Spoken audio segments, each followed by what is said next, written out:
ओम नमो भगवते वासुदेवाय। ओम नमो भगवते वासुदेवाय। ओम नमो भगवते वासुदेवाय।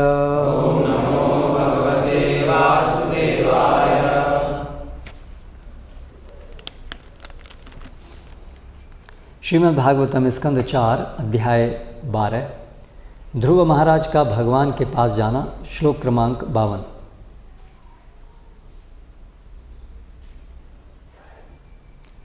इदं मया ते विहितं कुरुत्वः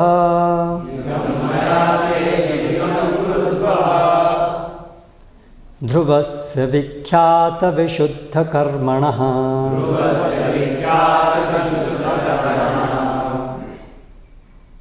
इदम यह मया मेरे द्वारा ते तुमको अभिहितम वर्णित कुरुद्वः हे कुरुओं में सर्वश्रेष्ठ ध्रुवस्य ध्रुव का विख्यात अत्यंत प्रसिद्ध विशुद्ध अत्यंत शुद्ध कर्मणः जिसके कर्म हित्वा त्याग कर अर्भकः बालक क्रीडनकानि खिलौने तथा खेलने की अन्य वस्तुएं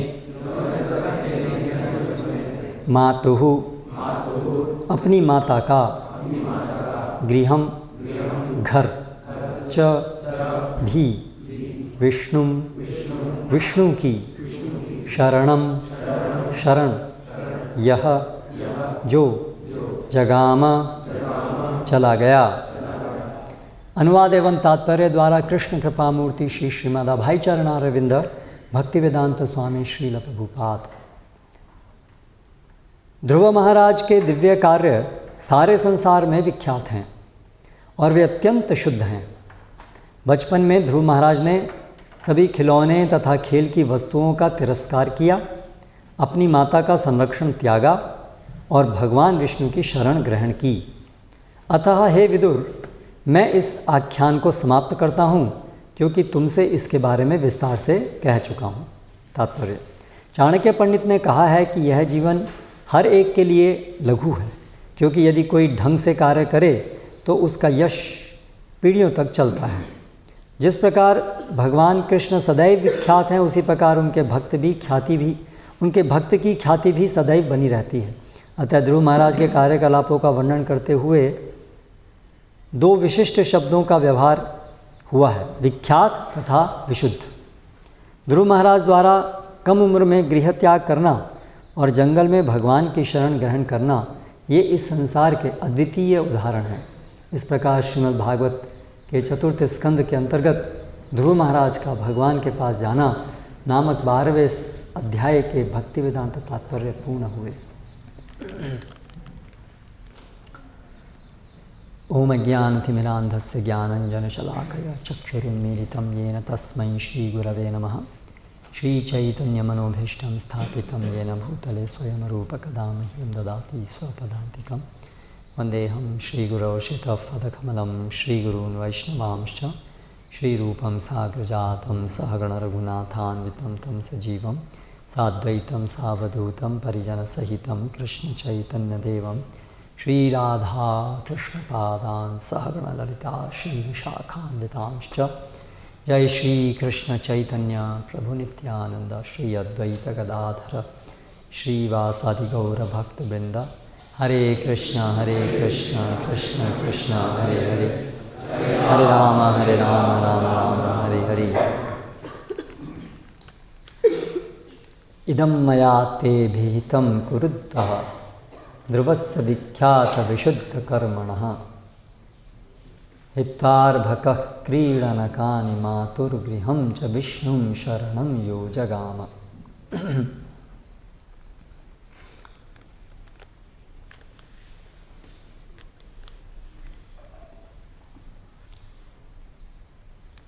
तो पिछले कुछ महीनों से हम ध्रुव आख्यान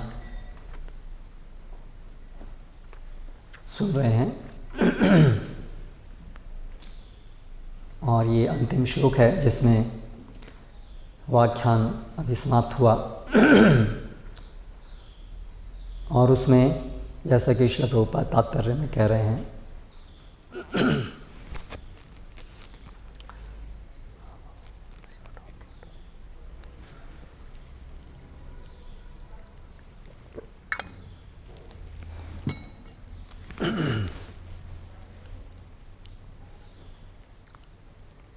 उनके ध्रुव महाराज के कार्य विशुद्ध है, इसीलिए श्रीमद् भागवतम में उनका वर्णन है।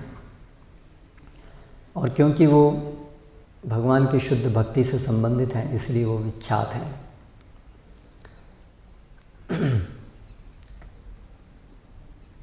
और उनके बारे में कुछ विशेषताएं यहाँ दी हैं। हित्वार्भकः क्रीडनकानि मातुर्गृहं च। ये जो विशुद्ध कर्म हैं वो विशुद्ध इसलिए हैं क्योंकि वो पूरी तरह से भगवान से संबंधित है। ये विशुद्ध का या शुद्धि का मानदंड है। जो भी चीज़ भगवान विष्णु से संबंधित है वो शुद्ध है, और जो भी उनसे संबंधित नहीं है वो अशुद्ध है। जो भी भगवान विष्णु को और सटीक तरीके से कहें, जो भी भगवान विष्णु को प्रसन्न करने वाली वस्तु है, भावना है, वो विशुद्ध है। और जो भी उनको अप्रसन्न करने वाली है किसी भी अनुपात में, वो अशुद्ध है।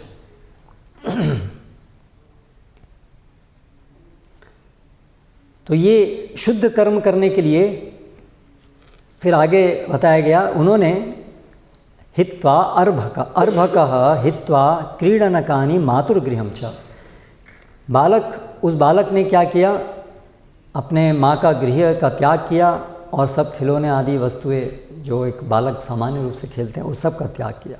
इस प्रकार वो विष्णु की शरण में जा पाए। तो विष्णु की शरण में जाने के लिए इस भौतिक जगत से आसक्ति छोड़ना अनिवार्य है। भौतिक जगत में आसक्ति और विष्णु शरण, ये दोनों साथ साथ नहीं चलती हैं। भगवान विष्णु को प्रसन्न करना और इस भौतिक जगत में भोग करना, ये दोनों साथ साथ नहीं चलती हैं। इसलिए शास्त्र का निर्देश है, भक्ति परेशान भव विरक्तिर अन्यत्र चैषत्रिक एक काला प्रपद्यमानस्य यथाश्नतः स्युः तुष्टि पुष्टि शुद्धपायो अनुघासम।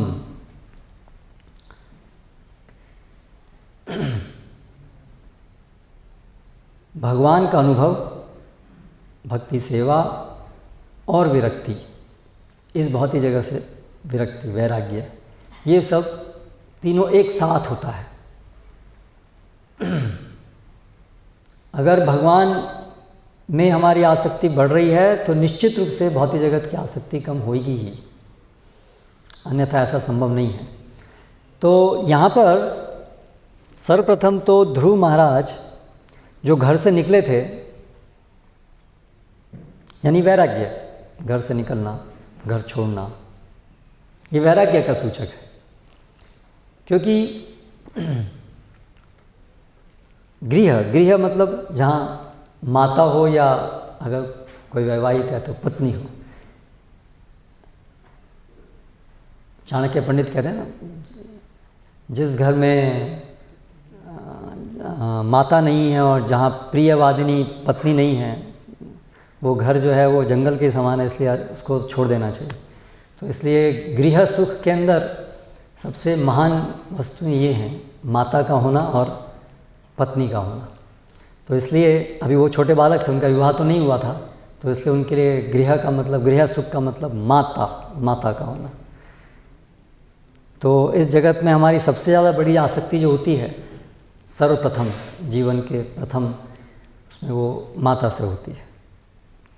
इसलिए यहाँ पर विशेष रूप से मातुर्गृहम का है, माता का घर। तो वो उन्होंने छोड़ा। और फिर दूसरी आसक्ति है बच्चों की खेलने में, ये भी छोड़ा।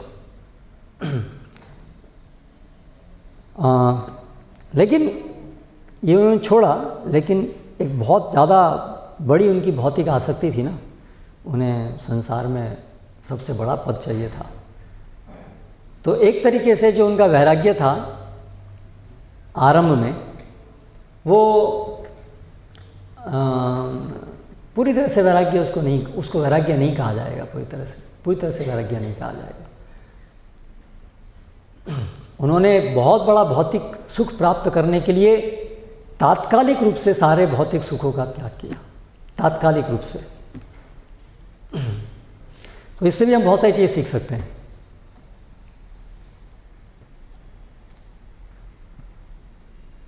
भौतिक सुख प्राप्त करने का भी उपाय भगवान की सेवा ही है। भगवान की सेवा से सब कुछ प्राप्त होता है। इसलिए भगवान जो है वो कल्पतरु के समान है। जो भी आपकी इच्छा है वो भगवान ही पूरा करते हैं, और वास्तव में भगवान ही पूरा करते हैं। हमारी भौतिक इच्छाएं या मतलब भगवान की सेवा, भगवान की संतुष्टि तो सीधा सीधा समझ में आता है, वो तो भगवान के ही ऊपर निर्भर है। लेकिन जो भी कुछ है भौतिक संसार में भी जो उपलब्धियां हैं, वो भी सब केवल और केवल भगवान की संतुष्टि पर ही निर्भर है। ये एक बहुत विशिष्ट वस्तु है जो हमें समझनी चाहिए, और जो सामान्यतया इस भौतिक जगत के अंदर लोग नहीं समझते हैं।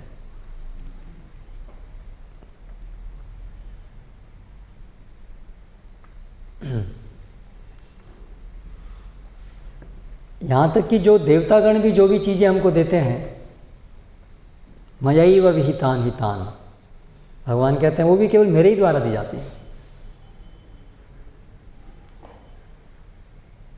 इसलिए मदभक्ता लभते अंजसा,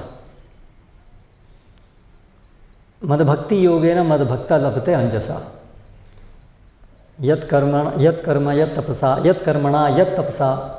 जो भी इस भौतिक जगत में प्राप्य गंतव्य हैं, धर्म अर्थ काम मोक्ष, जो भी प्राप्य गंतव्य हैं, कुछ भी जो भी प्राप्य गंतव्य हैं, वो वास्तव में भगवान की कृपा से ही प्राप्त होते हैं।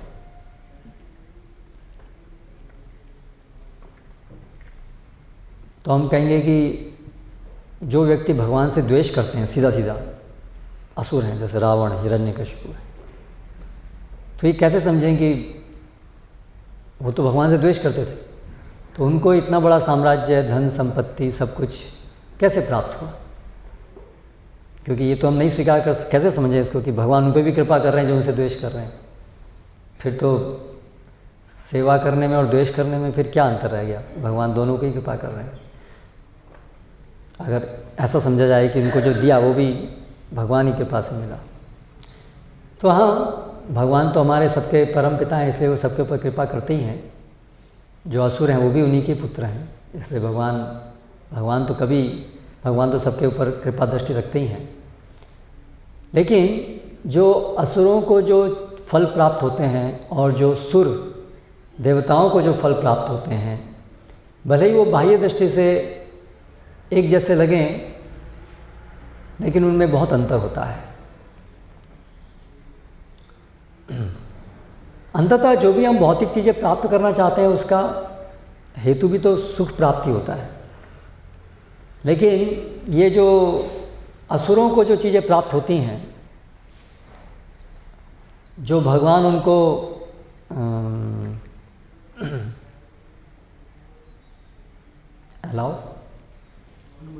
अनुमति प्रदान करते हैं, जिसके कारण वो अपने पापमय कृत्यों से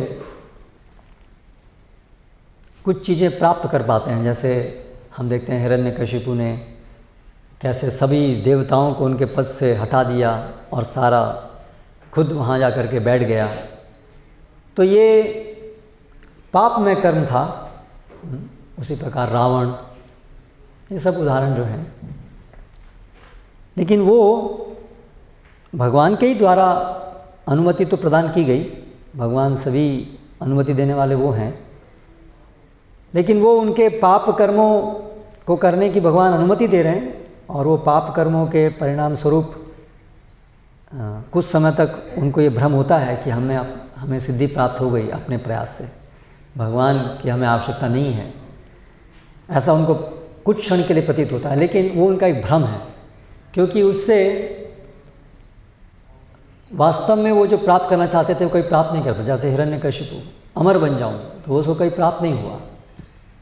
वो बहुत तात्कालिक, क्षणिक और पूरी तरह से उनको भ्रमित करने वाला सुख होता है, और अंततः केवल चिंताएं और यही देने वाला होता है।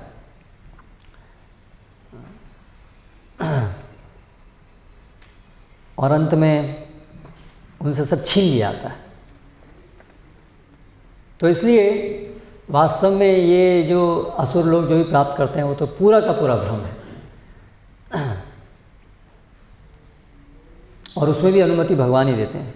और भगवान अनुमति से देते हैं क्योंकि भगवान हमें स्वतंत्रता देते हैं कि हम अपनी इच्छा के अनुसार कार्य करें और उसके परिणाम भुगतें, जिससे कि हम अंततः ये समझ पाएँ कि वास्तव में हमारी स्वतंत्रता का सदुपयोग भगवान की सेवा ही है।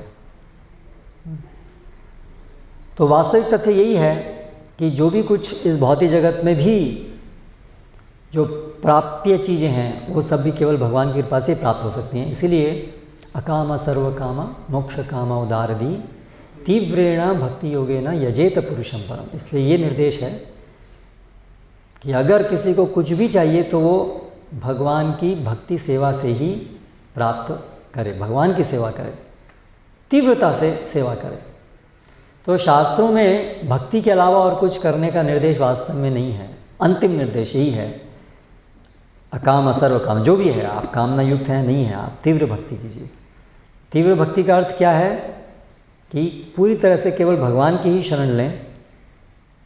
अन्य जो कोई भी मार्ग है जिसमें भगवान की शरण पूरी तरह से नहीं है, कर्म, ज्ञान, वो सब के ऊपर आश्रय नहीं, देवताओं के ऊपर आश्रय नहीं। देवताओं के ऊपर आश्रय मतलब कर्म के ऊपर, कर्म मार्ग के ऊपर आश्रय। तो ऐसा कोई भी आश्रय नहीं, केवल और केवल भक्ति का आश्रय। इसके बहुत सटीक उदाहरण यहाँ पर ये ध्रुव महाराज हैं। इनकी भौतिक इच्छाएं थी, शुद्ध भक्त नहीं थे, भौतिक इच्छाएं थी, लेकिन उनकी भक्ति शुद्ध नहीं थी, लेकिन उनकी भक्ति तीव्र थी।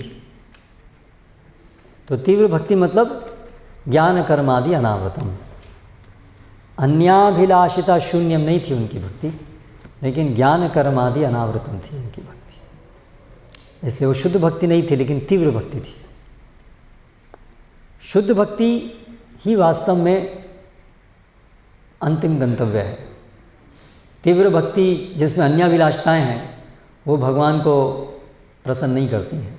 लेकिन अगर तीव्र भक्ति है तो फिर जैसा ध्रुव महाराज के संदर्भ में हुआ, ध्रुव महाराज कहते हैं स्थानाभिलाषि तपसी स्थितोहम त्वां प्राप्तवान देव मुनीन्द्र गुह्यम काचम विचन्वन अपि दिव्य रत्नम स्वामिन कृतार्थोऽस्मि वरम न याचे। तो अगर तीव्र भक्ति होगी तो ये फल प्राप्त होगा कि उससे शुद्ध भक्ति की तरफ हम अग्रसर हो जाएंगे, अगर तीव्र भक्ति है तो।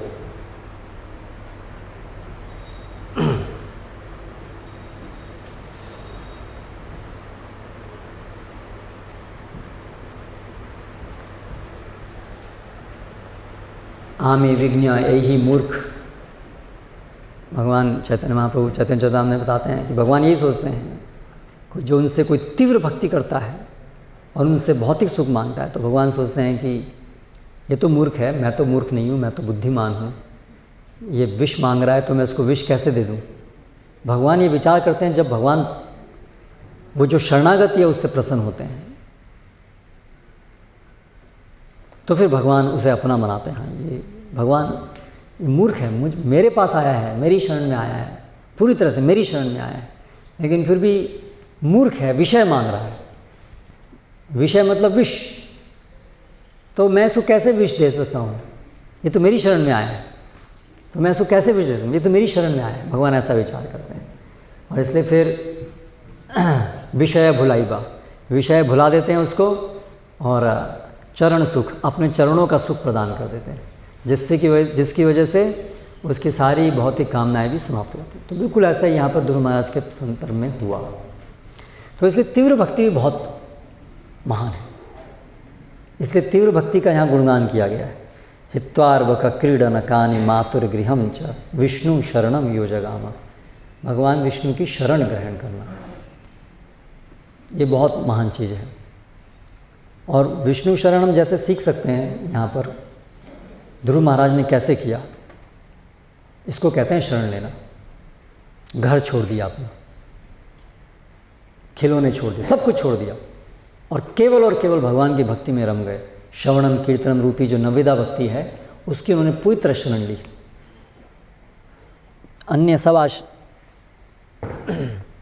अन्य समस्त कोई भी आश्रय, माता का आश्रय, सब कुछ आश्रय छोड़ दिया, केवल एक भगवान की शरण ग्रहण की। इसको तीव्र भक्ति कहते हैं, इसको शरण लेना कहते हैं।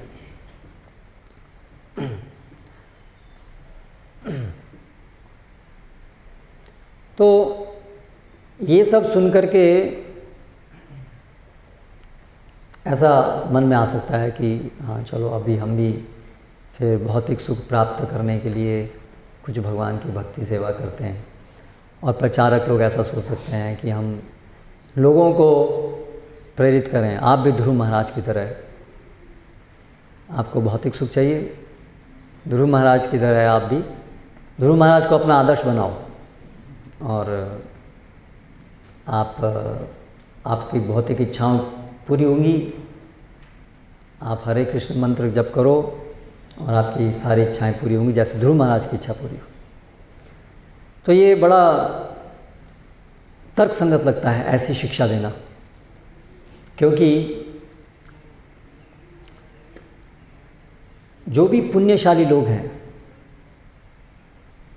उनको, पुण्यशाली मतलब शुद्ध भक्त नहीं है, पुण्यशाली है मतलब उनको भौतिक जगत में बहुत आसक्ति है, लेकिन वो पुण्यशाली हैं इसीलिए उनको भगवान में भी अटूट विश्वास है कि जो भी प्राप्त कर पाएंगे हम भगवान की कृपा से ही प्राप्त कर पाएंगे, ये भी इनको पता है। इसलिए भगवान में भी विश्वास है लेकिन भौतिक जगत में बहुत आसक्ति, इनको कहते हैं पुण्यशाली लोग।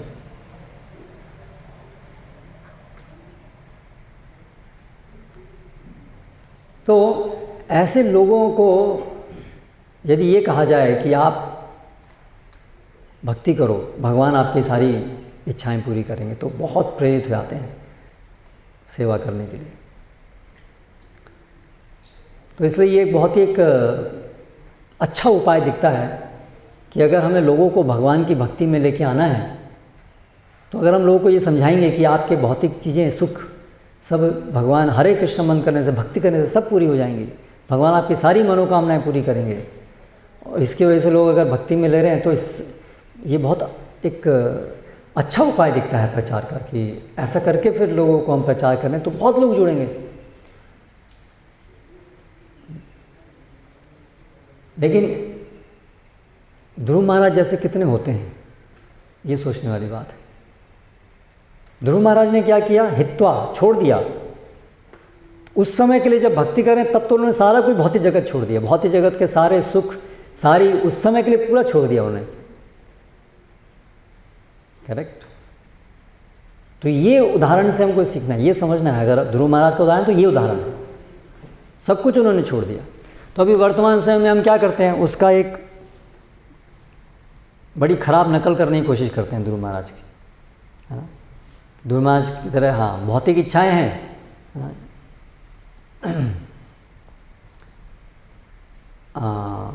तो हम जो हैं भौतिक इच्छाओं के लिए, जैसे अभी मान लीजिए उदाहरण लें इस भौतिक जगत से, तो अभी किसी को IAS का एग्ज़ाम पास करना है, मुझे क्या बोलते हैं MP यहाँ पर है ना उसका, हाँ UPSC MPPSC okay, public service commission, MPPSC या UPSC व्हाटएवर। तो अभी एक प्रचारक जो हैं फिर कहते हैं हाँ आपको UPSC क्रैक करना है, ठीक है, आप हरे कृष्ण मंत्र करना शुरू करो, हाँ, और इसके द्वारा आप क्रैक करो। तो अभी इन लोगों को ये विश्वास तो है नहीं कि केवल हरे कृष्णा मंत्र 24 घंटे करने से हम यूपीएससी क्रैक करेंगे। करेक्ट। ध्रुव महाराज की तरह उन्होंने हित्वा ये सब चीज़ें छोड़ करके वो भक्ति में पूरी तरह से नहीं लगते हैं, तो वो क्या करते हैं, क्योंकि दिमाग में यही है कि पढ़ाई तो करनी पड़ेगी, उसके लिए योग्यता ये जो है भौतिक ये तो हमें हासिल करनी पड़ेगी, ठीक है, और हम इसको हासिल करेंगे और तभी वो प्राप्त होगा हमें।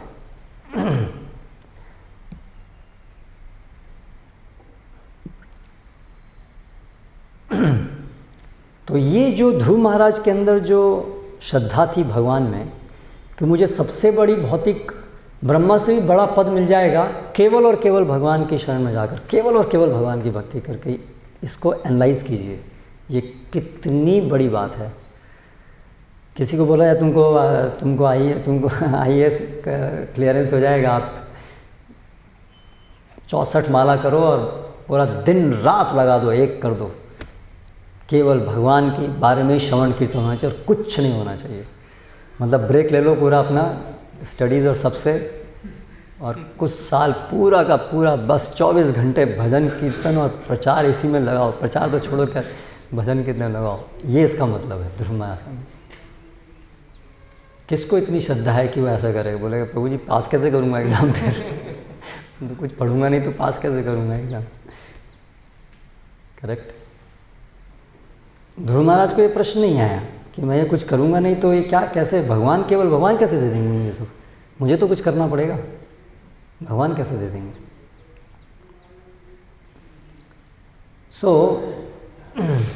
ध्रुव महाराज के अंदर वो अटूट श्रद्धा थी कि अंततः भगवान की कृपा से मुझे मिलेगा। एक होता है कि हम अपना एक कर्म कर रहे हैं कि हमें कर्म के अनुसार मिलेगा, कर्म भी करना है और ठीक है, लेकिन यहाँ पर बात हो रही है कि पहले भगवान की शरण तो लें पूरी तरह से, अन्य आश्रय सब छोड़ करके पूरी तरह से भगवान की शरण लें, फिर भगवान जो बोले उसके हिसाब से हम करेंगे, लेकिन शरणागति पूरी है भगवान आप। तो आजकल के परिप्रेक्ष्य में देखें तो फिर क्या होता है कि हमारा अभी आपको IAS अब UPSC क्रैक करना है तो आपको बहुत जतन करना पड़ेगा, सामान्य परिप्रेक्ष्य में बहुत सारे घंटे लगाने पड़ेंगे। तो फिर भक्ति क्या हम कर पाते हैं, भक्ति क्या हमारी तीव्रता होती है? हम जो है सामान्य रूप से देखते हैं कि वो लोग जो हैं ढंग से साधु संग भी नहीं कर पाते हैं, नियमित रूप से सुबह प्रातःकाल में उठना, सुबह जप करना, भक्तों के संग में भी कहाँ रहते हैं, ज़्यादातर संग तो उनका भक्तों का संग होता है। तो भक्ति के जो करने के सारे जो नियम हैं, साधना के जो नियम हैं, वो सब नियम तो कहाँ पालन कर पाते हैं। भक्त संगी नहीं होता है, अभक्त संगी होता है। यहाँ पर जाकर के ध्रुव महाराज ने तो पूरा मन के अंदर केवल विष्णु का स्मरण किया, उनका संग केवल विष्णु के साथ छोड़ दिया उन्होंने, बस सारा संग केवल विष्णु पूरा। तो इस तरह से तो हम कोई करते नहीं है ना, हमें मतलब इतनी हमारी श्रद्धा है, तो हमारी भक्ति और बहुत कमज़ोर रहती है ना।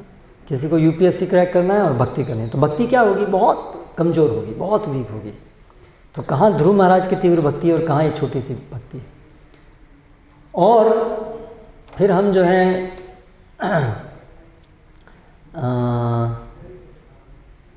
इसके माध्यम से हम भक्ति में आए, ऐसा हम सोचते हैं। तो सामान्य रूप से ये बहुत मुश्किल कार्य है, ऐसा नहीं होगा, क्योंकि वो भक्ति उससे धीरे धीरे दूर जाएगी। ये जो परिणाम, ये जो यहाँ पर ध्रुव महाराज को मिला कि उनका हृदय पूरी तरह से शुद्ध हो गया, काचम विचन्वन अपि दिव्य रत्नम, ये जो फल जो प्राप्त हुआ ध्रुव महाराज को, उनका हृदय पूरी तरह से कोमल शुद्ध हो गया। ये हम ऑब्ज़र्व भी नहीं कर रहे हैं कि ऐसा हो रहा है, कि लोग जो हैं इस प्रकार से थोड़ी मोड़ी भक्ति किया और ये किया, उनका हृदय पूरी तरह विशुद्ध हो गया, अभी वो पूरी तरह से शुद्ध भक्त बन गए।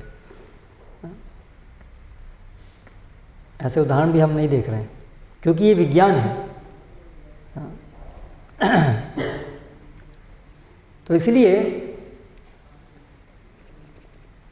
चैतन्य महाप्रभु ने जब अपना ये संकीर्तन आंदोलन आरंभ किया है, इस समय के लिए अभी वो लोगों को भक्ति में लेके आने का सरलतम उपाय है।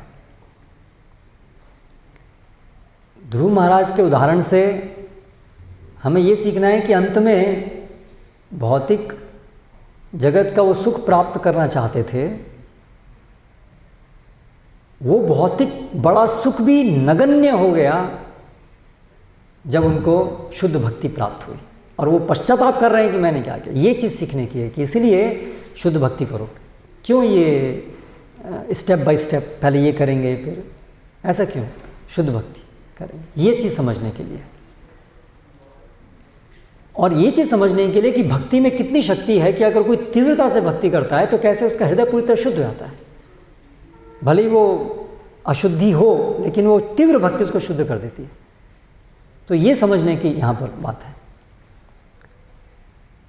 लेकिन वो ध्रुव महाराज के समान तीव्र भक्ति करना और साथ साथ में भौतिक इच्छाएं उनके लिए करना, उससे तो ज़्यादा सरल अपने चैतन्य महाप्रभु के इस आंदोलन में शरण लें, सीधे सीधे समझें कि हम भगवान के दास हैं और उनको शरणागत हो, दास के रूप में भौतिक जगत के सुख को प्राप्त नहीं हो। तो ध्रुव महाराज ने वैसे ही छोड़ दिया।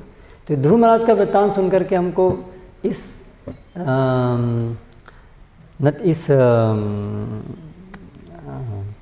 कंक्लूजन निष्कर्ष पे आना चाहिए। हरे कृष्ण हरे कृष्ण हरे कृष्ण हरे कृष्ण। तो हमें इस निष्कर्ष पे आना चाहिए। तो अभी जब चैतन्य महाप्रभु का संकीर्तन आंदोलन आरंभ हुआ है और हमारे अभी जो निकटवर्ती आचार्य से हम देख रहे हैं वो कैसे प्रचार कर रहे हैं, उनसे हमको प्रचार सीखना है। अभी 2 दिन पहले मैं एक पिताजी और एक बालक आए थे मिलने के लिए। तो पिताजी जो हैं वो अभी गंभीरता से भक्ति ले रहे हैं और बच्चा जो है बोले ये बच्चा भी भक्ति करता है, कुछ माला करता है 2-4 और अभी जो है IIT की तैयारी कर रहा है। ठीक है। तो बात में ऐसा उसने बोला कि मैं IIT में इसलिए जाना चाहता हूँ कि मैं प्रचार कर सकूँ।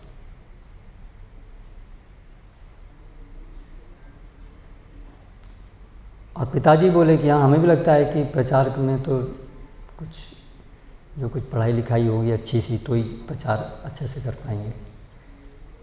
तो उससे पिताजी का भी उसको वो मिल रहा है और बच्चे का भी है। तो अभी प्रभुपाद की पुस्तक आपने कितनी पढ़ी है? भगवद गीता थोड़ा 2-4 पेज पढ़े हैं, दैट्स ऑल। और पिताजी बोल रहे हैं हाँ ये पढ़ाई करता रहता है तो जब ज़्यादा नहीं कभी कभार करता है थोड़ा बहुत, जब कभी नहीं करता है।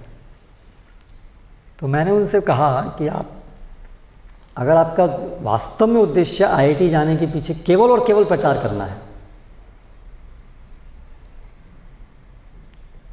और उस भविष्य में प्रचार के लिए वर्तमान में आप ना तो जप कर रहे हैं ना तो आपने कोई प्रभुपाद की पुस्तक पढ़ी है, तो ये क्या बात हुई कि अगर आपको प्रचार ही करना है तो जो प्रचार कर रहे हैं उनसे सीखो ना कैसे प्रचार करना है। आपने अपने हिसाब से बना लिया कि प्रचार मैं ऐसे करूँगा। ये स्टार्टिंग से अपने आप में उच्छृंखलता और उद्दंडता है कि हम जानते हैं प्रचार कैसे करेंगे। ये लोग क्या जानते हैं, प्रभुपाद क्या जानते हैं प्रचार। आपने प्रभुपाद से नहीं सीखा प्रचार कैसे करना है। प्रभुपाद क्या बोलते हैं प्रचार के लिए क्या करना चाहिए। प्रचार भगवान की कृपा से प्रचार होता है। कली कालेर धर्म हरिनाम संकीर्तन कृष्ण शक्ति बिना नहीं तार प्रवर्तन। प्रचार का सिद्धांत ये है, भगवान कृष्ण की कृपा से प्रचार होता है। आप ना जप कर रहे हैं ना प्रभुपाद की पुस्तक पढ़े हैं, कोई भक्ति नहीं कर रहे हैं, तो आपको कहाँ से कृपा मिलेगी और बिना कृपा के आप कैसे प्रचार कर पाएंगे। तो देखिए कितना ये इस प्रकार से। तो मैंने कहा आप ऑनेस्टली स्वीकार करो कि मुझे IIT मुझे जाना है, ठीक है, साथ साथ में कोई जो भी प्रचार हो जाए भक्ति हो जाए, तो ऐसा बोलो सीधा सीधा। ये क्या है कि हमें तो प्रचार के लिए ही हमें तो IIT में जाना।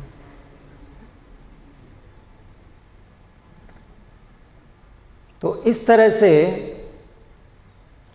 ठीक है, ऑनेस्ट, ईमानदार रहना ज़्यादा अच्छा है, उससे आप भक्ति में ज़्यादा प्रगति कर पाएंगे। झूठ बोलने, अपने मन को झूठ बोलने से कि हम तो केवल प्रचार के लिए कर रहे हैं, कोई मतलब नहीं है इसका। आप सीधा सीधा स्वीकार कीजिए कि मेरी इच्छा है, मुझे ये करना है, और जो भी साधन भक्ति हुई तो वो ऑनेस्ट है, उससे आपकी प्रगति कुछ हो पाएगी।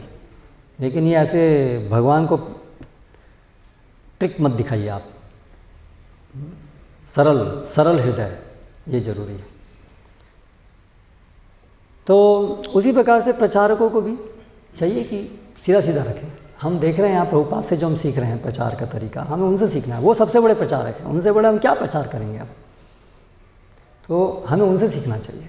तो हम कहाँ देख रहे हैं श्रील प्रभुपाद के शिक्षाओं में, श्रील प्रभुपाद के प्रचार करने के तरीके में, कहीं पर भी प्रभुपाद जो है वो इस प्रकार से व्यक्त कर रहे हैं, प्रेजेंट कर रहे हैं कृष्ण भावनामृत को कि हाँ बहुत अच्छा है। भौतिक किसी की इच्छाएं वो सबकी होती हैं जगत में, जो भी संपर्क में आता है कुछ ना कुछ उसकी भौतिक इच्छाएं होती हैं, मिसअंडरस्टैंडिंग होती है।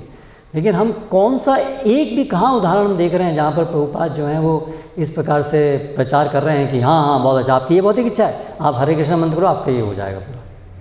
कहाँ ऐसा उदाहरण हम प्रभुपाद की शिक्षाओं में देख रहे हैं? प्रभुपाद की शिक्षाओं में, प्रभुपाद के व्यावहारिक उनका जो उदाहरण में हम कहाँ देख रहे हैं ऐसा उदाहरण? लीलामृत पढ़िए आप, प्रभुपाद के वार्तालाप पढ़िए, है ना, आप देखिए, पढ़िए, उसमें कहीं पर भी ऐसा हमको देखने में नहीं मिलता है जहाँ प्रभुपाद भौतिक इच्छाएं कोई लेकर के आया, या कहीं भी प्रचार कर रहे हैं किसी को तो उसको एंकरेज कर रहे हैं, हाँ आपकी ये, आप हरे कृष्ण मंत्र करो, आपकी भौतिक इच्छाएं पूरी होंगी। कहीं प्रभुपाद ऐसा नहीं बोल रहे हैं। बहुत स्पष्ट प्रभुपाद की जो तरीका है प्रचार करने का वो बहुत क्लियर है कि सिद्धांत बिल्कुल स्पष्ट रखते हैं, बिल्कुल डे वन से, और उसी पे ही बल देते हैं। इवन प्रभुपाद पहले ज़्यादा ये माला पे भी बल नहीं देते हैं, पहले सिद्धांत को समझने में बल देते हैं।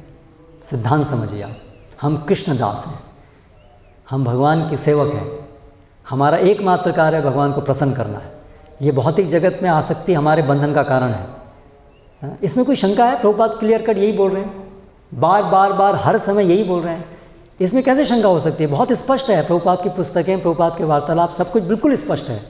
प्रभुपाद का प्रचार करने का तरीका बिल्कुल स्पष्ट है। आप भक्तिदान सरस्वती महाराज को ले लीजिए,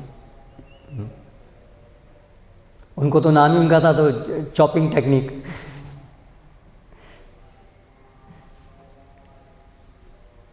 आप तो इस प्रकार से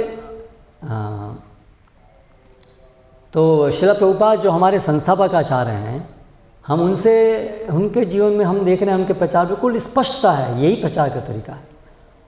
अभी जब प्रभुपाद प्रचार कर रहे थे तब भी तो इस प्रकार का प्रचार संभव था ना। इस प्रकार का प्रचार तो हमेशा संभव है इस भौतिक जगत में, कि भौतिक चीज़ों के लिए लोगों को प्रेरित करके उनको टैक्टफुल्ली उनको हाँ ये चाहिए, आप इसमें हरे कृष्ण मंत्र करो, इससे आपको ये पूरा हो जाएगा। ये तो प्रभुपाद जी भी अच्छे से, मतलब वो तो सभी कर सकते हैं ना, प्रभुपाद ने क्यों नहीं किया?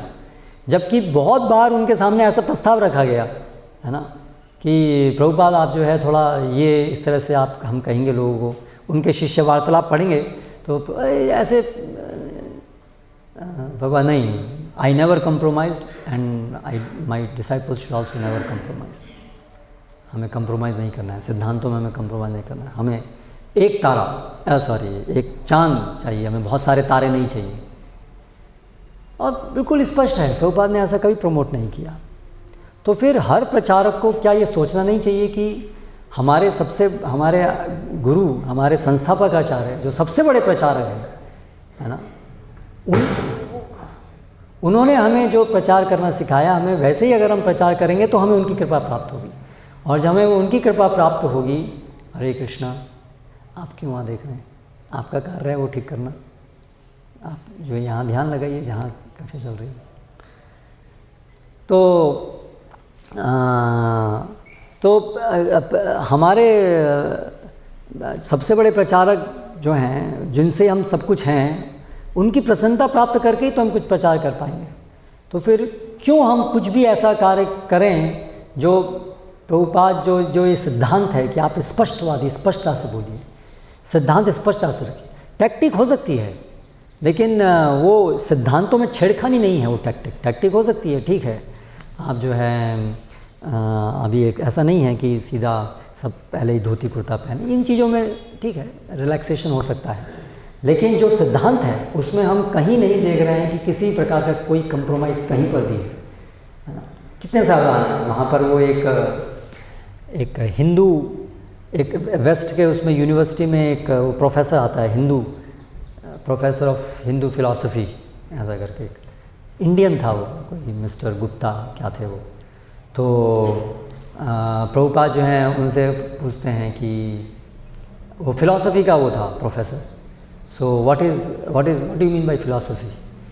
तो उसने जरा थोड़ा बड़ा चतुराई वाला थोड़ा ऐसा उत्तर देने की कोशिश की कि I don't know what is philosophy, ऐसा करके कुछ उत्तर दिया। तो वहाँ पर उनके वो बैठे थे शिष्य भक्ति स्वरूप दामोदर महाराज, तो उन्होंने बोला एक फ़िलॉसफी का टीचर है और बोलता है मुझे पता नहीं है कि फ़िलॉसफी क्या है, तो उसे क्या कहना चाहिए, रास्कल। रास्कल।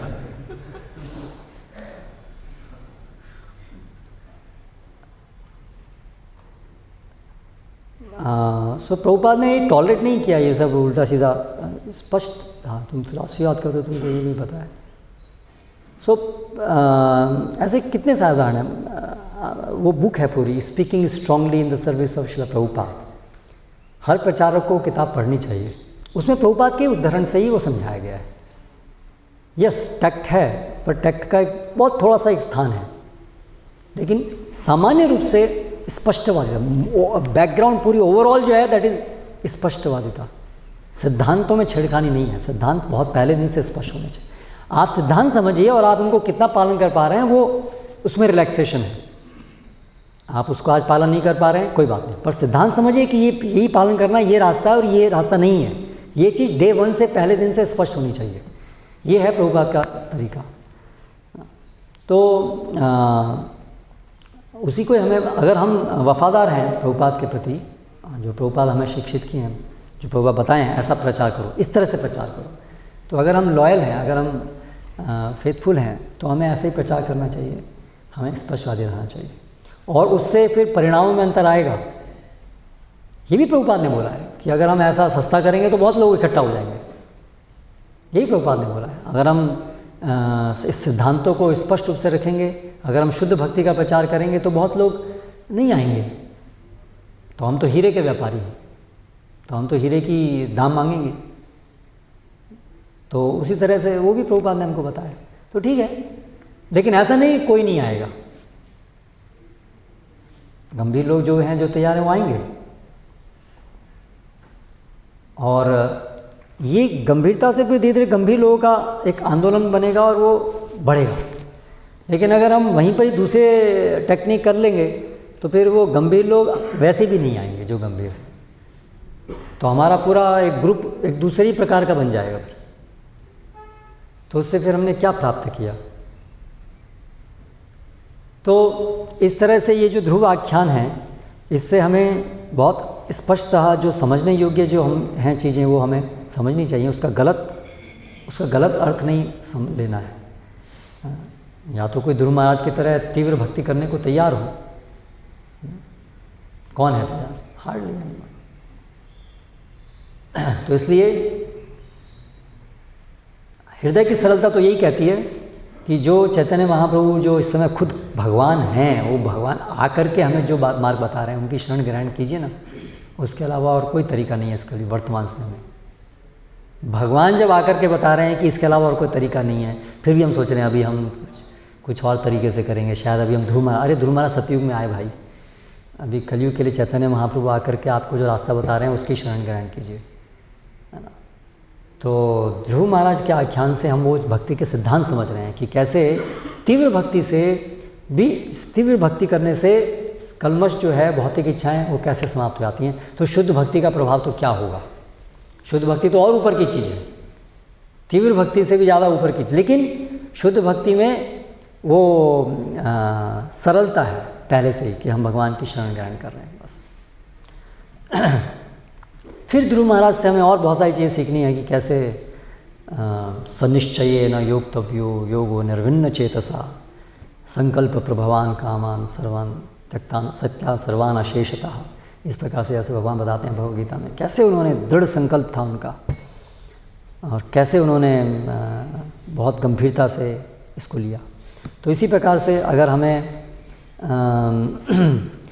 भक्ति में अच्छे से प्रगति करनी है तो हमें ऐसा करना होगा, निश्चय के साथ में भक्ति को संपन्न करना होगा और बड़ा डिसीजन लेना होगा। जैसे हित्वार भका क्रीडान, ये शब्द बहुत महत्वपूर्ण है।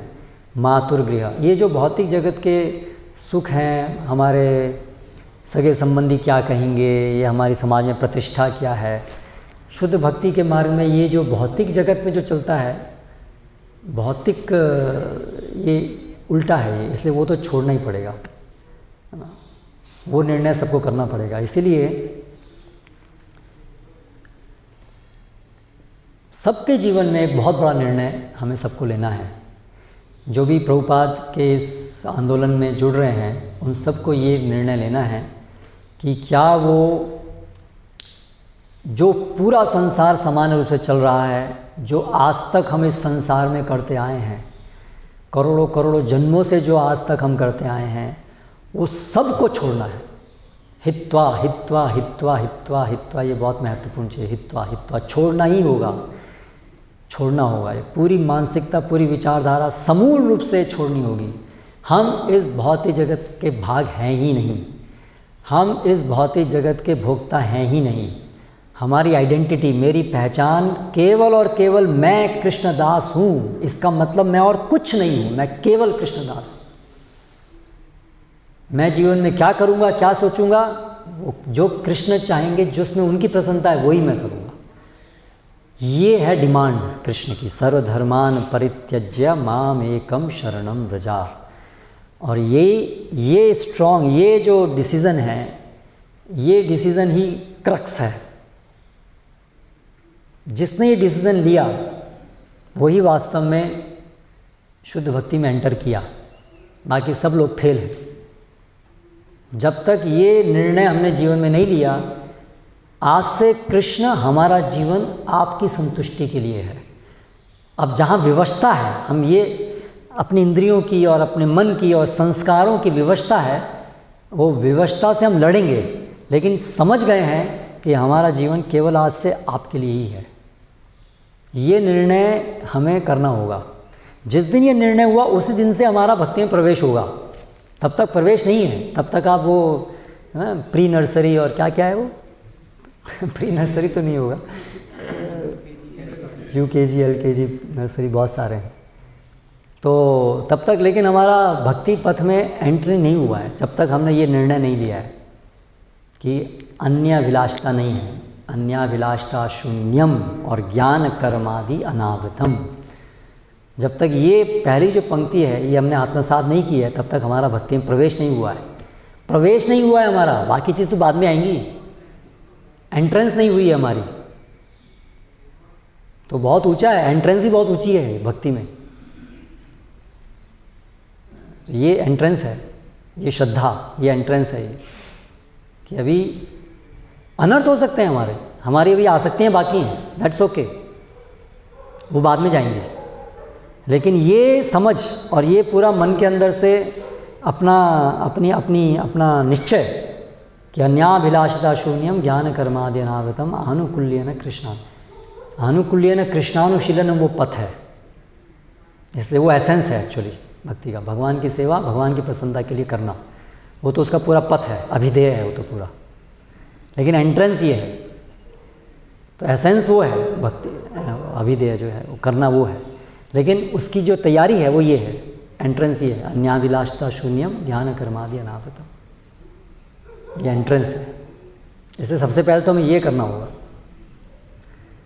तो इसलिए, और चाहे वो गृहस्थ हैं चाहे वो ब्रह्मचारी हैं, ऐसा नहीं कि ये केवल ब्रह्मचारियों के लिए। अन्याभिलाषता शून्यम ज्ञान कर्मादि अनावृतम, ये तो भक्तों के लिए है। जो भी शुद्ध भक्ति के पथ पर चलना चाहते हैं उन सबके लिए ये प्री कंडीशन है। तो ये निर्णय सबको हमें लेना है। अब इसके लिए फिर अलग अलग प्रकार से सबके लिए वो होगा। जो ब्रह्मचारी हैं, जो ब्रह्मचारी की तरह रहना चाहते हैं, उनके लिए गृह त्याग यहाँ पर इवन एक्सटर्नली भी होगा गृह त्याग। उनको तो साक्षात गृह को त्यागना पड़ेगा। साक्षात मातुर गृहम, माता के आंसू को देखते देखते आपको छोड़ना होगा तभी आप कर पाएंगे। बहुत लोग जो है ब्रह्मचारी रहने के लिए सोचते हैं, लेकिन माता के आंसू उनको भिगो देते, डुबो देते हैं तो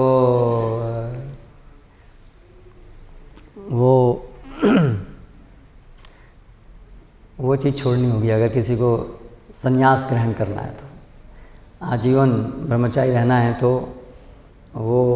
उसको छोड़ना होगा। और जो गृहस्थ हैं उनको अगर शुद्ध भक्ति करनी है तो उनको भी बहुत सी छोड़नी पड़ेगी, उनके लिए बहुत मुश्किल है।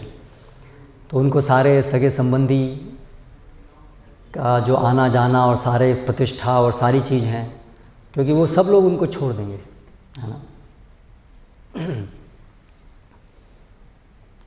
तो गृहस्थ भक्तों के लिए बहुत बड़ी चुनौती है। और ये सब ऐसा नहीं है केवल ब्रह्मचारी लोगों के लिए चुनौती है, ये शुद्ध भक्ति तो चुनौती ही है सबके लिए, कोई भी करे, चाहे गृहस्थ करे चाहे ब्रह्मचारी करे। चुनौती का प्रकार अलग अलग हो सकता है, उसका व्यक्तिकरण, उसका प्रकटीकरण अलग अलग प्रकार से, लेकिन सबके लिए चुनौती है। अगर कोई वास्तव में शुद्ध भक्ति ग्रहण कर रहा है, त्यक्त्वा तो होगा ही सबके जीवन में, बहुत कुछ त्यागना पड़ेगा, बहुत कुछ क्या, सब कुछ त्यागना पड़ेगा। और त्यागना बड़ा कष्टदायक होता है। ये इसमें परीक्षा होती है पूरी त्यागने में कि आपकी आसक्ति कितनी है। जब तक हम त्यागने के मार्ग में नहीं चलते हैं तब तक परीक्षा नहीं होती है। इसलिए हमारा मन हमेशा कहता है दोनों चीज़ साथ लेके चलेंगे, सब साथ साथ में करेंगे, सब साथ साथ में करेंगे, लेकिन सिद्धांत ही नहीं है साथ साथ में करना। हित्वा सिद्धांत ही है, छोड़ना पड़ेगा, साथ में लेके नहीं चल सकते, वो सिद्धांत नहीं है, संभव नहीं है। दोनों में से एक चीज़ चूज़ कर लो, या तो भगवान की शरण या तो भौतिक जगत, दोनों में से एक चीज़ चूज़ कर लो। करेक्ट। तो ऐसे हम सबको दोनों में से एक चीज़ चूज़ करनी है। दोनों नाव पे पैर नहीं रख सकते हैं, शुद्ध भक्ति और ये भौतिक, ये नहीं होगा। इसके लिए प्रयास मत कीजिए, समय की बर्बादी है और उससे कुछ नहीं होने वाला है। तो निर्णय लीजिए।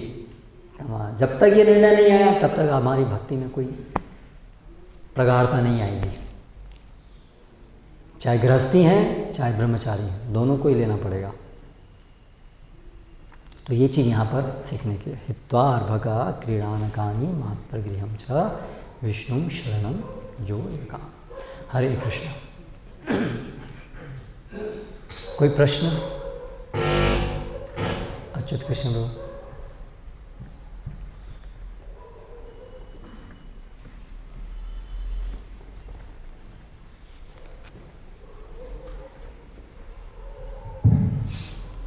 ये पहला प्रश्न ये है कि जैसे कि हम प्रभुपाद जी के प्रवचनों में सुनते हैं और उनके व्यवहार में देखते हैं कि प्रभुपाद जी बोलते हैं कि आपके पास डिग्री है, पैसा है, समृद्धि है, ये सब जीरो जैसा है, लेकिन एक अगर आगे लगा देंगे, कृष्ण को लगा देंगे तो उनका मूल्य हो जाएगा।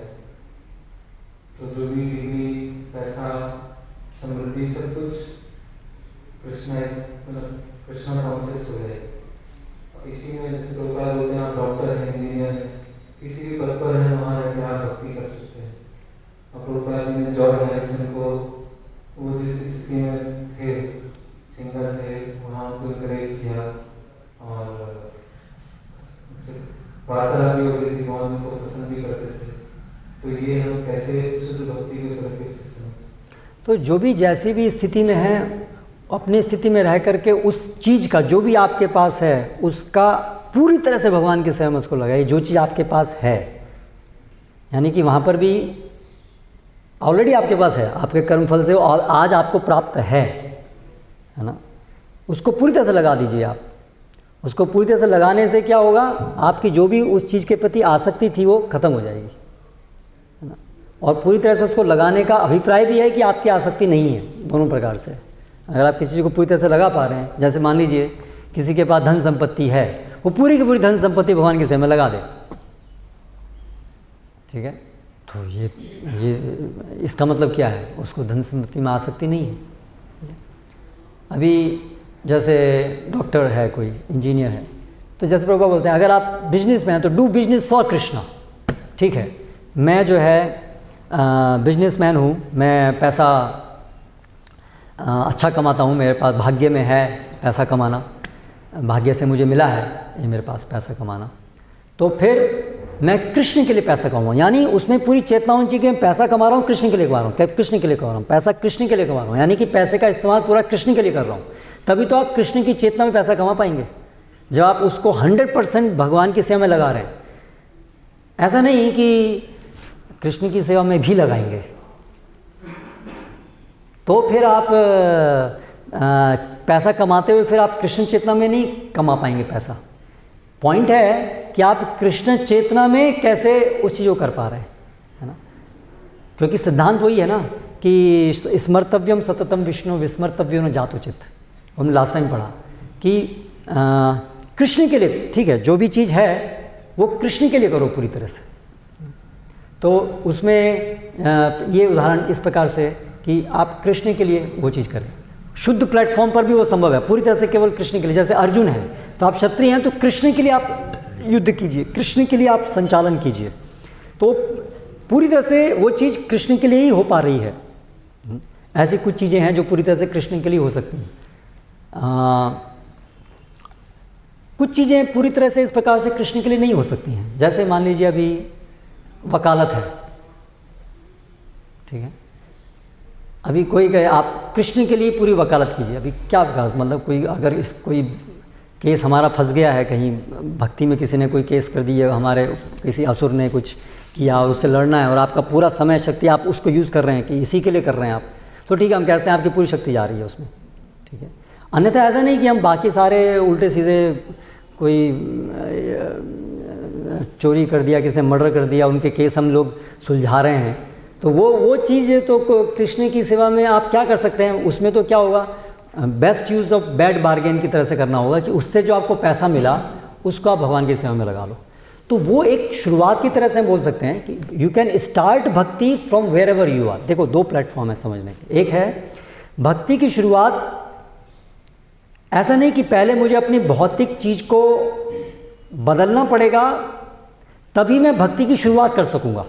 एक सिद्धांत है, भक्ति की शुरुआत आप कहीं से भी कर सकते हैं, क्योंकि भक्ति अल्टीमेटली भौतिक चीज़ पर निर्भर नहीं है, इसलिए आप कहीं से भी शुरुआत कर सकते हैं। ऐसा नहीं कि निर्भर है कि पहले मुझे भौतिक स्थिति बदलनी पड़ेगी तभी मैं कर सकता हूँ। अगर आप गरीब हैं तो पत्रम पुष्पम फलम तोयम यो में भक्त्या प्रयच्छति, आप वहीं से शुरू करो। आप ऐसा नहीं कि पहले अच्छा भक्ति करनी है तो पहले मैं पैसा कमाऊँगा क्योंकि भगवान को मुझे बहुत अच्छा भोग देना है, मुझे ये मंदिर बनाना है, तो पहले मैं पैसा कमाऊँगा फिर भगवान की सेवा कर, फिर शुरू करूँगा भगवान की सेवा करना। तो ऐसा नहीं है कि आप भक्ति सेवा कोई भौतिक स्थिति प्राप्त करूँगा फिर मैं भक्ति करूँगा, है ना, वो नहीं है। ब्राह्मण है, क्षत्रिय, शूद्र है, पहले मैं ब्राह्मण बनूँगा फिर मैं भगवान की सेवा कर पाऊँगा, ऐसा नहीं है। आप शूद्र हैं, शूद्र भगवान की सेवा कर सकता है। तो ये एक है कि स्थाने स्थित श्रुतिगताम तनुमान मनोभिर, ये एक सिद्धांत, स्थान स्थित, अपने स्थान में रहो।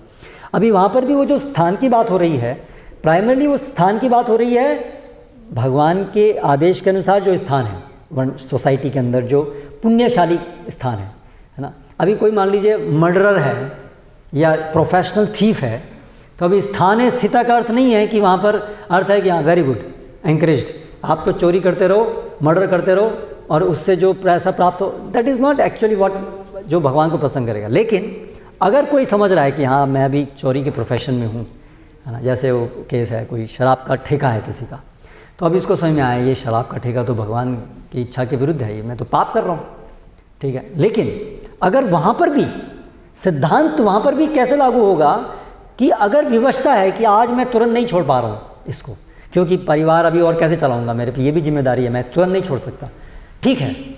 अगर ऐसा भी है, विवशता है अगर, तो उसमें भी वो जो सिद्धांत है फिर इस तरह से लागू होगा, चलो अभी छोड़ो मत क्योंकि आप नहीं छोड़ सकते हो, ठीक है, कम से कम अभी आप जो भी इससे आसक्ति छोड़ो पैसे से, और पैसे को भगवान की सेवा में लगाओ। तो वहाँ से शुरुआत हो गई, है ना। लेकिन वो ऐसा नहीं कहा था कि हमें मान लीजिए किसी आदमी को चुनाव करना है, मुझे कौन सा धंधा करना है, वो देखे आदमी का एक शराब का ठेका था और वो भगवान की सेवा में लगा रहा, चलो पहले मैं भी एक शराब का ठेका खोलता हूँ, है ना। तो वो गलत अंडरस्टैंडिंग हो गई। उसका अर्थ ये नहीं कि आप, वो उदाहरण है कि आप भी शराब का ठेका करो और फिर करो, अरे उसकी तो व्यवस्था थी इसलिए उसको करना पड़ा, ठीक है। तो इसी प्रकार से अगर मान लीजिए कोई आदमी ऐसी कोई गलत चीज़ कर रहा है तो वहाँ उसके लिए है कि यहाँ से भी आप शुरुआत कर सकते हैं। पॉइंट ये है, उसको हम गलत नहीं समझें कि इसका मतलब मैं पहले वो गलत काम करना सीखूंगा और फिर मैं उसको भगवान की सेवा में। अरे आप तो सही काम करके भगवान की सेवा करो ना सीधा, वो तो उसकी व्यवस्था थी इसलिए उसको ऐसा करना पड़ा। ठीक है, अभी जॉर्ज हैरिसन का उदाहरण लें।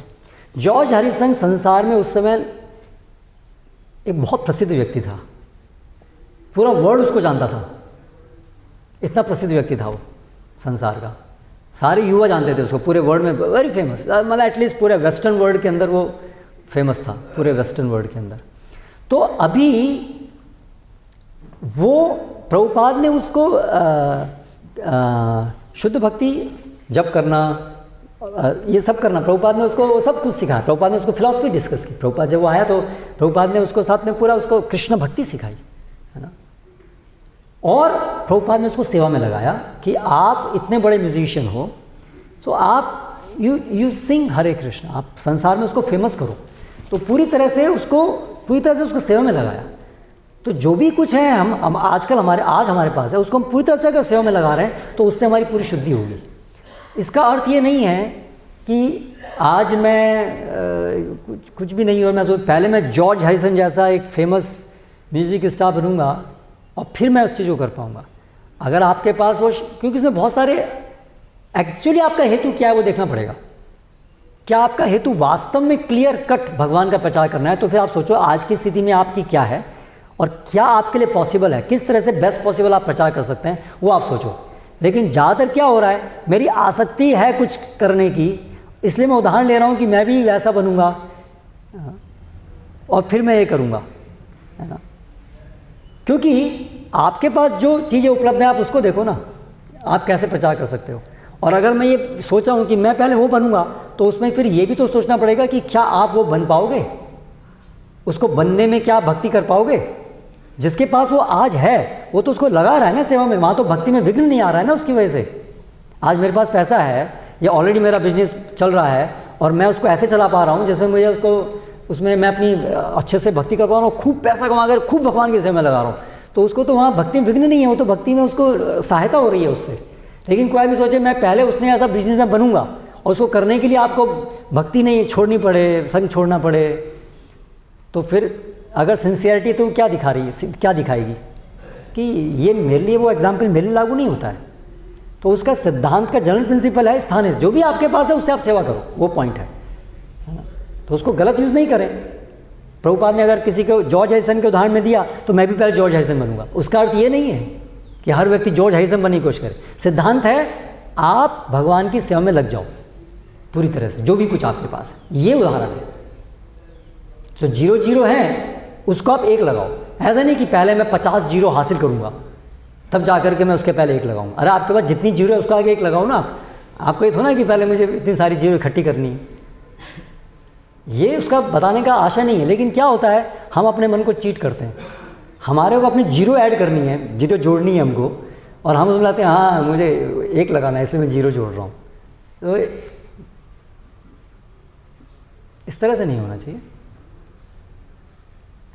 नहीं, पहले दूसरे प्रश्न किसी और से ले ले।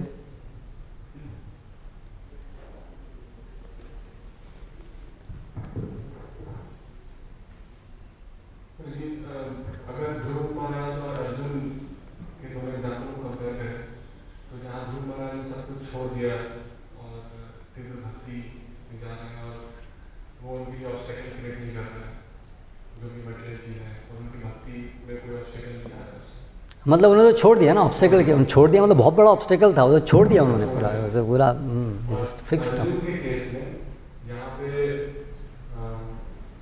भगवान को इनकरेज कर रहे हैं लड़ने के लिए, और इनकरेजमेंट के लिए बहुत सारे कारण दे रहे हैं, और उसमें से बीच में वो सेक्शन आता है स्वर्ग जाने के लिए। तो वो आप तो वो जो प्रयास भगवान ने किया उनको कन्विंस करने के लिए वो भगवान की सेवा में लगे। नहीं, एक्चुअली वो उसके प्रश्नों के उत्तर दिए भगवान ने, क्योंकि उसका प्रश्न था ना कि मैं पापमेवात श्रेयद अस्मात् हित्वात ताइनः, कि ये करके तो मैं पाप करूँगा। तो वो तो उन्होंने उसका सारे के सारे आर्ग्यूमेंट्स काटे कि ये भी तुम्हारी बात गलत है, ये भी गलत है, ये भी गलत, ये भी सोचो तो भी गलत है। तुम अगर पुण्य ये सोचोगे कि पाप करोगे तो पाप नहीं करोगे, इससे पुण्य करोगे, ऐसा वो तो एक होता है ना for the sake of argument. अगर ये भी कहा जाए तो भी ऐसा नहीं है। लेकिन वो उसमें जो encouragement, जो मोटिवेशन का पॉइंट जैसे जिनको हम कंसिडर करते हैं कि शुद्ध भक्ति के पीछे मोटिवेशन क्लियर होना चाहिए, तो यहाँ पे मोटिवेशन नहीं शुरू हो गया। नहीं, लेकिन मोटिवेशन के सारा मिलाकर के मोटिवेशन देखना पड़ेगा ना, उन्होंने सारा मिलाकर के क्या मोटिवेट किया। वो तो सारे के सारे आर्ग्यूमेंट्स काट रहे हैं, भाई ये भी इससे भी ये सही नहीं है, इससे भी सही नहीं है ना। लेकिन तुम तो किस लिए करो, भगवान उसका क्या बोलते हैं कि सुखे दुखे समय कृत्वा लाभा लाभा जय जय ततो युद्धाय युज्यसे नैवम पापम वापससी। नैवम मतलब उससे तो बिल्कुल नहीं प्राप्त करोगे, वैसे करके भी नहीं करोगे, लेकिन जो अनासक्त होकर करता है वो तो बिल्कुल ही नहीं करता है। तो इसलिए हमें तो पूरे वार्तालाप से समझना है, हम उसको वार्तालाप के अंदर के स्टेटमेंट्स को अलग नहीं कर सकते हैं, उसका पूरा ओवरऑल जो समझ है उसको हम ले सकते हैं। उसके अंदर के बहुत सारी डिटेल्स होंगी, पर वो boil down to what point, कोई चाहिए बॉयल डाउन कहाँ हो रही है, वहाँ तक आना पड़ेगा। आप ऐसे बीच की चीज़ ले लेंगे तो आप तो ये तो तरीका नहीं है समझने का, उसका कहने का पूरा उसका सार क्या है वो लेना पड़ेगा। इसलिए गुह्यतमम शृणु में परमम वचः, लाइक दैट। जो हम प्रीचिंग कर रहे हैं तो अगर कभी लोगों के डाउट तो रहते नहीं है, लोगों के हाँ कि मेरी आईटी है, यूपीएससी है, मैं इसको करूँगा कैसा रहेगा, तो अगर टीचर उनको बता रहा है कि हाँ उसको कर सकते हो और उसको और वो भी आपकी भक्ति में क्रिया में वो कोई ऑब्स्टेकल नहीं बनेगा, उसको भी करो। ऐसे कैसे नहीं बनेगा, इतना घंटे उसमें देने पड़ रहे हैं भाई, आपको टाइम तो 24 घंटे ही है। ऐसा तो है नहीं कि आप भगवान की भक्ति हो, भगवान आपको एक दिन में 48 घंटे करके दे देंगे, तो 24 घंटे आईआईटी की तैयारी में लगाना और 24 घंटे भक्ति में लगाना, ऐसा तो होने वाला नहीं है। तो फिर कैसे ऑब्स्टेकल नहीं होगा। ध्रुव महाराज के ऑब्स्टेकल क्या नहीं हुआ, हित्वा छोड़ दिया ना उन्होंने। तो आप ऐसा कीजिए, उनसे आप ऐसे सलाह दीजिए, आप ब्रेक ले लीजिए 5 साल का, ठीक है 5 साल। वैसे भी लोग ब्रेक लेते हैं ना आईआईटी की पढ़ाई करने के लिए, कई बार 1 साल 2 साल 3 साल इतना ब्रेक लेते हैं। तो उनसे हम ये सलाह दे सकते हैं आप ब्रेक ले लो 3 साल का, ठीक है 3 साल आश्रम ज्वाइन करो, आश्रम में पूरा भक्ति ये सेवा करो, ठीक है, तो आपको सुकृति प्राप्त हो जाएगी। और उसके बाद में फिर नहीं ये टेक्निक हो सकता है हम लोग अपनाएं, तो वो 3 साल रहेगा, तो अगर तीव्र भक्ति कर पाए तो हो सकता है उसका ये बीमारी ठीक हो जाए उसकी। अर्जुन क्या युद्ध करना तो भगवान की सेवा का भाग है, क्षत्रिय का काम करना। ये जो विचारधारा से वो सोच रहे थे कि मुझे राज्य का सुख प्राप्त हो, that was a different thing. Arjun का मांग और ध्रुव की मांग, अर्जुन जो वो दोनों अलग अलग चीज़ें हैं। ध्रुव तो कनिष्ठ भक्त हैं, अर्जुन कनिष्ठ भक्त नहीं, अर्जुन तो बहुत हाई लेवल पर हैं। अर्जुन तो भगवान की सेवा में क्षत्रिय हैं, वो तो भगवान के मोह से कुछ समय के लिए उनको कि ये क्या हो रहा है, मैं ये तो युद्ध नहीं करूँगा, ये तो परोपकार के लिए, उनका तो एक प्लेटफॉर्म ही पूरा अलग है जो अर्जुन का जो प्लेटफॉर्म है। ध्रुव महाराज तो वो कनिष्ठ अधिकारी है, जो उनका पहले का जो प्लेटफॉर्म है उससे कोई कंपेयर ही नहीं है, कंपैरिजन ही नहीं है अर्जुन का। तो अर्जुन तो भगवान की सेवा में एक क्षत्रिय का पद स्वीकार किए हुए थे, इसलिए वहाँ पर तो उनको आप इस सेवा को आप अनासक्त होकर के ही आप करो, ये उनका संदेश था। वो तो भगवान की डायरेक्ट सेवा है। ध्रुव तो अपने लिए कुछ मांग रहे थे ना, सेल्फिश डिज़ायर थे उनके। तो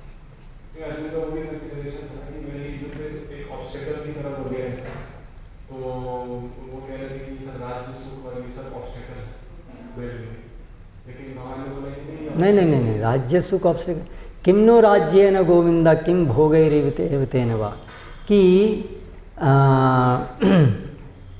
ऐसे राज्य सुख का क्या लाभ जिससे अपने ही मर जाए, ये उनका आर्ग्यूमेंट था, है ना, कि ऐसा राज्य सुख मुझे नहीं चाहिए, क्योंकि मेरे ये जो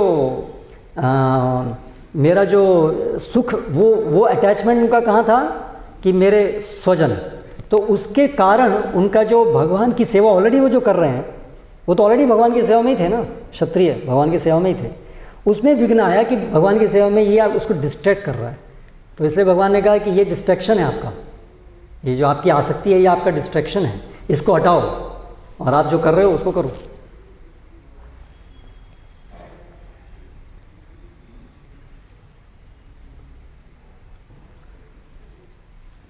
इसमें 2-3 श्लोक पहले आया था वर्णन की जो कोई ध्रुव महाराज के उपाख्यान को श्रवण करता है तो वो बहुत ही प्रसिद्ध यश प्राप्त करता है और ध्रुव महाराज की जैसे ऐश्वर्य और मान हो जाएगा।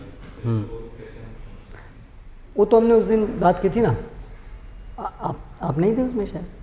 अच्छा, तो जो इस आख्यान, इसका गहरा अर्थ तो ये है कि जो इस आख्यान को पढ़ेगा वो ध्रुव महाराज जैसा शुद्ध भक्त बन जाएगा और फिर भगवान की सेवा में, जैसे विख्यात यहाँ पर भी आया है, तो भगवान की सेवा में हम विख्यात बनना चाहते हैं भगवान के सेवक के रूप में। विख्यात इन द सेंस कि भगवान हमें स्वीकार करें कि हम उनके सेवक हैं, और जो कोई भगवान का सेवक होता है वैसे ऐसा इच्छा की जरूरत नहीं है, वो अपने आप विख्यात हो जाता है ना। तो यहाँ पर एक विख्यात और समृद्धि एक गुड सेंस में है, जैसे हमें गर्व होना चाहिए कि हम भगवान के सेवक हैं। वो गर्व गलत सेंस में नहीं है, वो इस तरह से है कि हम अपनी मूल अवस्था में हैं, भगवान को प्रसन्न कर पा रहे हैं। इससे समृद्धि भी अगर है और वो भगवान की सेवा में लगा पा रहे हैं तो ऐसी समृद्धि हमें चाहिए, हमें अपने लिए समृद्धि नहीं चाहिए। तो ऐसी समृद्धि प्राप्त होगी जैसे ध्रुव महाराज को प्राप्त हुई। ध्रुव महाराज को वो लोक प्राप्त हुआ। और अगर इसको पुण्य की दृष्टि से भी कोई लेता है, शृण्वताम सुकथा कृष्ण पुण्य श्रवण कीर्तन, तो वो भी है कि एक पुण्य कर्म भी है। अगर आपको भौतिक सुख भी चाहिए तो भी ये भगवान की भक्ति और भगवान के भक्तों की गाथा सुन करके कर्मकांड करने से ज़्यादा भौतिक सुकृति प्राप्त होती है ये करने से। तो उन लोगों के लिए भी है कि आप भी इसको सुनो सब प्लेटफॉर्म पर, ठीक है।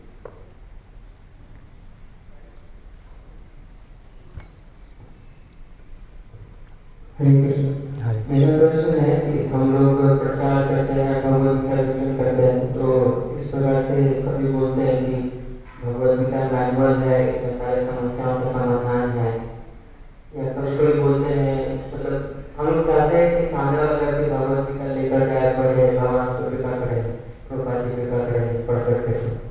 तो इस प्रकार से बोलते हैं कि आप स्टूडेंट हैं, स्टूडेंट्स के लिए बहुत अच्छा है, मतलब आपका कॉन्सेंट्रेशन, आप डिस्ट्रैक्शन से बचिएगा, आपका कॉन्सेंट्रेशन अच्छा होगा। तो क्या इस प्रकार से बोलना गलत है? देखिए, जब हम कह रहे हैं कि आपकी समस्याओं का समाधान होगा तो बात तो हम सही कह रहे हैं। अभी वो उसको किसी स्तर पे समझेगा वो अलग बात है, लेकिन ये थोड़ा टैक्टफुल है ये चीज़। अभी स्टेटमेंट गलत नहीं है, लेकिन क्योंकि वास्तव में समस्या को आपको होगा, लेकिन आप उसको कुछ और सोचोगे वो ठीक है। लेकिन फिर हम एक ही स्टेटमेंट कह के नहीं छोड़ते हैं, उसको हम भगवद गीता दे रहे हैं जिसमें प्रभुपाद बहुत सारे स्टेटमेंट दे रहे हैं, जिससे उसका जो कन्फ्यूजन अगर हुआ होगा, जो कि डेफिनेटली हुआ होगा, तो वो ख़त्म हो जाएगा। तो इसलिए अगर ऐसे हमारे पास केवल वहाँ 1 ही मिनट है, अब उसको हम 1 मिनट के अंदर शुद्ध भक्ति सिखा नहीं सकते हैं, करेक्ट। तो उस परिस्थिति में हमें क्या करना होगा, हमें उस समय हमारा एक ये है कि ये किताब ले, है ना, और उसमें ऐसी बिल्कुल उल्टी सी चीज़ नहीं बोलें, मतलब जो बिल्कुल ही अपोजिट है, इस तरह की चीज़ नहीं बोलें। लेकिन उस समय हमारा ये इन प्रकार ये पुस्तक जाए और ये पुस्तक पढ़े, है ना। तो उस समय क्योंकि हमारे पास समय नहीं है उसको समझाने का, ये काम पुस्तक करने वाली है। लेकिन जो हमारा प्रचार कार्य है, जिसमें हम जो पुस्तक में है उसको जब हमें बोलना है ना, किसी को ट्रेन करना है, व्यक्तिगत काउंसलिंग करनी है, करेक्ट, तब तो फिर सब्जेक्ट मैटर स्पष्ट समझाना चाहिए ना, ठीक है। तो मतलब इस प्रकार से बोल सकते हैं कि आप कॉन्सेंट्रेशन वगैरह या इसमें बताया गया, अगर किताब लेने के लिए, खरीदने के लिए केवल बोल रहे हो ठीक है अगर केवल पुस्तक वितरण के लिए आप बोल रहे हैं तो चलेगा। बट हमारी रेगुलर टीचिंग क्लासेस हो रही हैं, आप उसको 1-2 बता रहे हैं, तो फिर उसमें नहीं होना चाहिए। हाँ, हम ये बोल सकते हैं कि वो उसका अनुषंगिक फल की तरह से अपना आप हो जाएगा, अनुषंगिक फल होगा, पर वो आप उसको अपना, yes that is also true, कि जैसे भक्ति करने से स्वास्थ्य अच्छा होगा, केवल प्रसाद खाओगे, बीच में उल्टा सीधा खाते नहीं रहोगे, होटल में नहीं जाओगे तो स्वास्थ्य अच्छा होगा, तो इसमें कोई गलती नहीं है, स्वास्थ्य अच्छा होगा। बट वो हम इसको ये प्रमोट नहीं कर रहे हैं कि आप स्वास्थ्य अच्छा रखना ही आपका गोल होना चाहिए और यही आपका गोल है, बहुत अच्छी बात है और ये कर, ऐसा नहीं कर रहे हैं। ये अनुषंगिक फल हैं, हम दिखा रहे हैं कि कैसे भक्ति करने से सभी चीज़ें ही अपने आप ऑटोमेटिकली ठीक हो जाती हैं, जिससे कि और भक्ति अच्छे से कर पाएंगे और सारी चीज़ें अपने आप ठीक हो जाती हैं। इस तरह से हम उसको प्रेजेंट कर रहे हैं।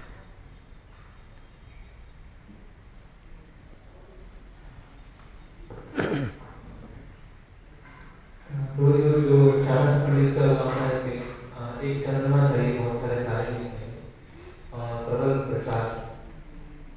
तो कभी ये जो प्रबल प्रचार है और एक चंद्रमा चाहिए, तो उसमें क्या होता है, कभी कभी भक्त समाज में जो व्यवहारिक रूप से जो फीलिंग्स हैं वो भी प्रबल हो जाती है।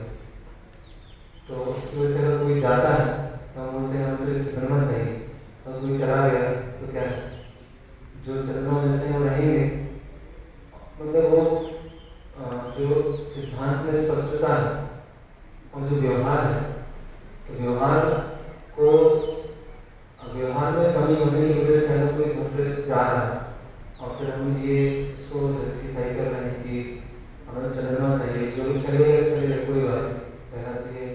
दूसरा, कभी जैसे फॉलोअप देते हैं, फॉलोअप देते समय कई बार फोन करना है या प्रसाद देना है, कई बार मिलना है, तो कुछ लोगों का कहना होता है कि इतना अधिक करने की आवश्यकता है, इतना अधिक पैम्परिंग करने की आवश्यकता है, जिसको आना होगा आ जाएगा, अपना चंद्रमा है तो आ जाएंगे। तो तारे जैसे अभी चंद्रमा पे ग्रहण लगा हुआ है ना, ग्रहण तो हटाना पड़ेगा तो चंद्रमा है, लेकिन बात तो ये ना कि इस समय में वो अभी अपनी मूल अवस्था में नहीं है, लेकिन पोटेंशियल अगर किसी के अंदर है तो फिर हम उसको अगन करें।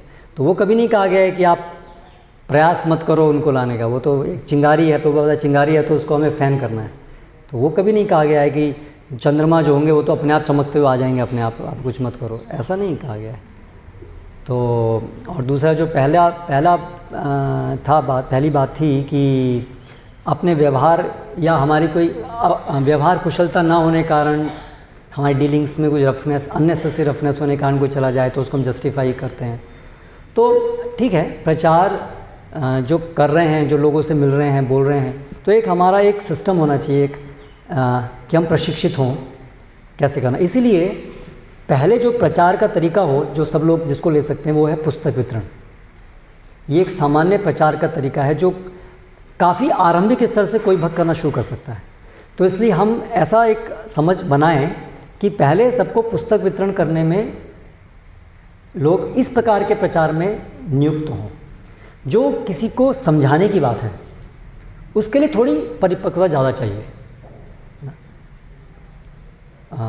तो उसके लिए थोड़ा प्रशिक्षण हो कि बात कैसे करनी है, कोई विषय को कैसे करना है, उसके लिए कुछ प्रशिक्षण, उसके लिए कुछ अनुभव की आवश्यकता है। तो कहीं कहीं पर थोड़ा टेक चाहिए इसमें कि उसकी वजह से ऐसा कुछ ना हो जाए, तो दैट्स ऑल राइट, तो वो भी होना चाहिए प्रशिक्षण में। तो इसलिए जो भी भक्त हैं उनको देखना चाहिए कि मैं प्रशिक्षित हूँ प्रचारक की तरह से। तो सबसे पहले पुस्तक वितरण में आप प्रशिक्षित होइए, उसके बाद फिर जब फर्दर कैसे बातचीत करनी है तो प्रभुपाद के कन्वर्सेशंस पढ़िए, या हमारी तरफ से कुछ ऐसे सेशंस प्रोग्राम्स हो जिसमें प्रशिक्षण हो कि किस प्रकार से कैसे कैसे बोलना है, क्या नहीं बोलना है, उस तरह से प्रशिक्षण हो। तो ये हम सबकी जिम्मेदारी है कि वी एंश्योर कि आई एम गेटिंग ट्रेंड। ऐसा नहीं कि बस हम ट्रेंड अपने को नहीं होना चाह रहे हैं और बस हम अपने हिसाब से हम तो करेंगे, ऐसा नहीं होना चाहिए। थोड़ा एक सरलता और एक सोबरनेस होनी चाहिए कि हम प्रशिक्षित हों। कम से कम जो बोलना है उसमें, प्रवचन देना है या 1-to-1 किसी को ट्रेन करना है, उसमें थोड़ा प्रशिक्षण हो, मैच्योरिटी हो थोड़ी। ठीक है, यहाँ समाप्त करते हैं। हरे कृष्णा। श्रील प्रभुपाद की जय।